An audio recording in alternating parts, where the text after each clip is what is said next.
Hello and welcome, my name is Trenton Hoshiko, and today's cinematography video is doing another lighting diagram of a painting, just really discussing how the light functions for telling the story and how you could get a similar look for your project.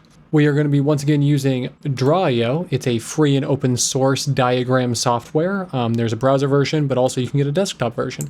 It's really awesome, and I think is a really powerful tool for not only planning lighting diagrams, but also other aspects of production or story planning.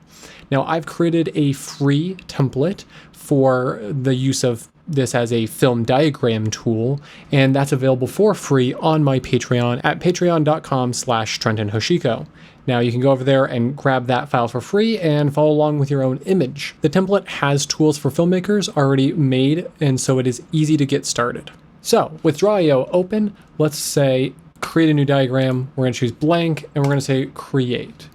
Then we're going to go over File, Import, and we're going to navigate to wherever you have that template file. For me, it's on my desktop as you saw, and so we just open it.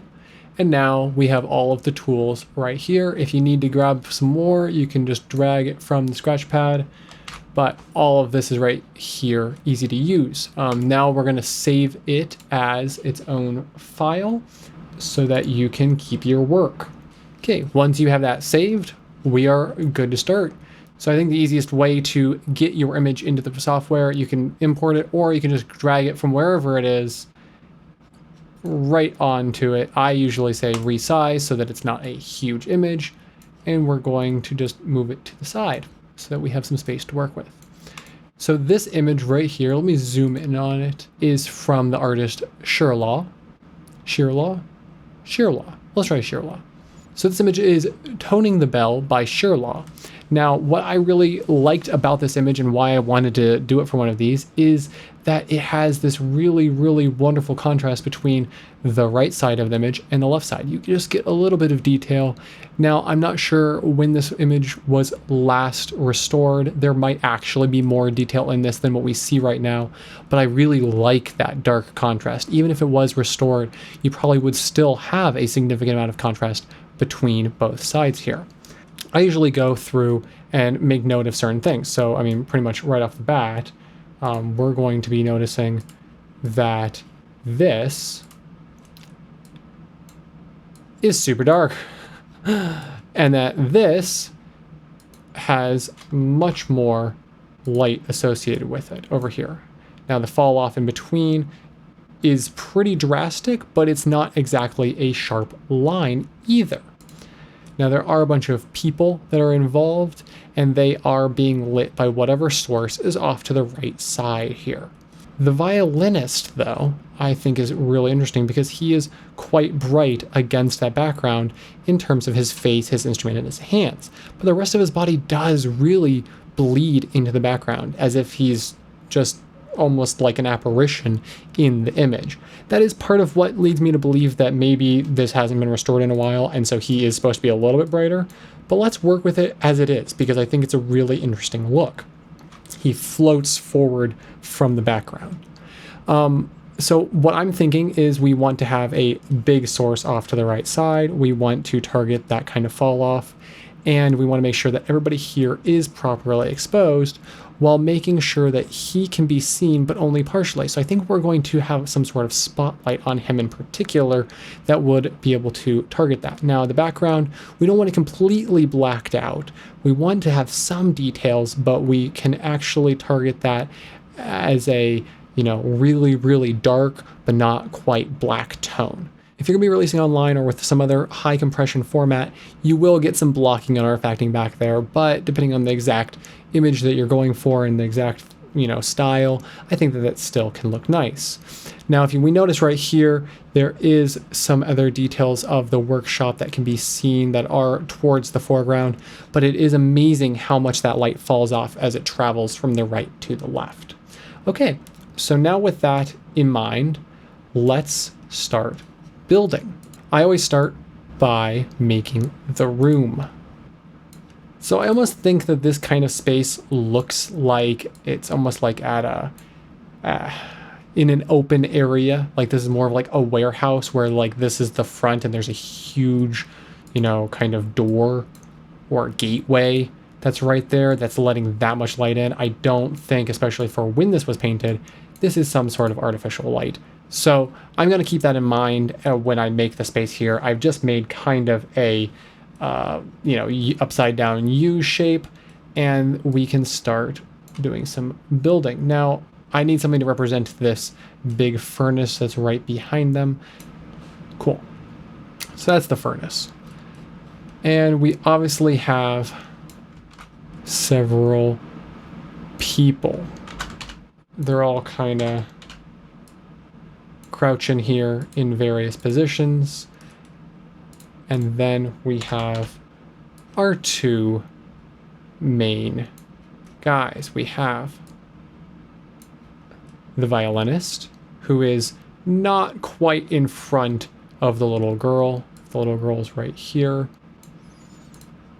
And then we have the dude with the big bell. We're gonna put him there. And I don't have an image of a bell, I don't believe. Let's search in Draw. Oh, there is a bell. Let's try that. It's not the same kind of bell, really, because it's like clip art, but it will work for our purposes. So there we go. We got the guy with the bell, and we got our violinist right here. I think this probably extends a little bit further into the background. And then I think that structure right there is pretty important. That is coming from sort of right behind the violinist. So let's just put something in to represent that. It doesn't have to be incredibly proper. Now that we have our space laid out like this, we can put in our camera. Now, well, I'm just doing a Control-C, Control-V for all of the tools. You can also right-click and say duplicate. Now, this is kind of looking right about there, straight at them, with the actual kind of focal point, the almost dead center of this image being our Mr. Guy right there. So in Draw.io, you can get crosshairs, actually. And I think that helps us see approximately that he is really right in the center. So our camera here is going to be aimed pretty much right in the center. Now there is some nice spatial compression between the little girl, the boy, and the woman at the back. They are pretty much right on top of each other. So I think this camera can move just a little further back, and we'll be using a longer lens. That also explains a lot for why we can see this as this more pressing hook that's right behind him. So now let's talk about, okay, so this, I want it to be rounded, kind of like it is in the image, something like that. So let's talk about placing our first lights. Because our Mr. Dude right here with the violin is such an important focus of this image, I'm going to light him first. Now we are going to light him with a Fresnel that has barn doors. Now the Fresnel with barn doors is going to allow us to really shape that light directly onto his face here. We just want it kind of as if it was as tight as could be, like that, onto him. We're going to signify that with a light path that is very thin to work on this shape right there. I'm thinking it needs to be coming pretty much straight on so that it has that level of fall off, because we do have some tone inside the bell, not exactly right, not exactly left. So let's talk about how we can achieve that. So I want to take a lamp and have it be right about here, facing all of them, kind of in line with what we're doing with the Fresnel. Now this part is not as like motivated or as realistic, but we really want that highlight on his face there. So we're going to take that Fresnel there, and we're going to take our diffusion, and we're going to put our diffusion here. Now this, I want to be big. So I'm going to go into our settings here, and we're going to let it to be resizable. Those are all turned off by default, so you don't accidentally grab something and then regret it. So we're going to put this right here, and I'm going to say using 2 lamps would help us get enough exposure on it. Now, this, though, is still going to be relatively far away from them so that we get that fall off. Our fall off line that we're looking for is like just behind him. That's where we want the fall off to go. So we want to diffuse that light so that it does get cut down a little bit and scattered and have that type of shadow that we can see right here. With this as the source, we're going to send it to the back, and we can see how this would fall off. If you only have one light, then you actually might be better at having that fall off, but you might have to move it closer as well. This is a 3 light setup. Now, we do have some of these other things off to the side. Let's represent it with a sink. We're going to put a sink right here. Now, we do get some of this exposure on these things. I think that we can maybe even move this over slightly, something along those lines. But I still want some exposure over there, so I'm going to, just as basically a space light, have another lantern right about here, and that's going to help make sure that we maintain that exposure inside the bell and on these people from the other side. That way the light is wrapping a little bit more around them. Let's look at this as a separate option.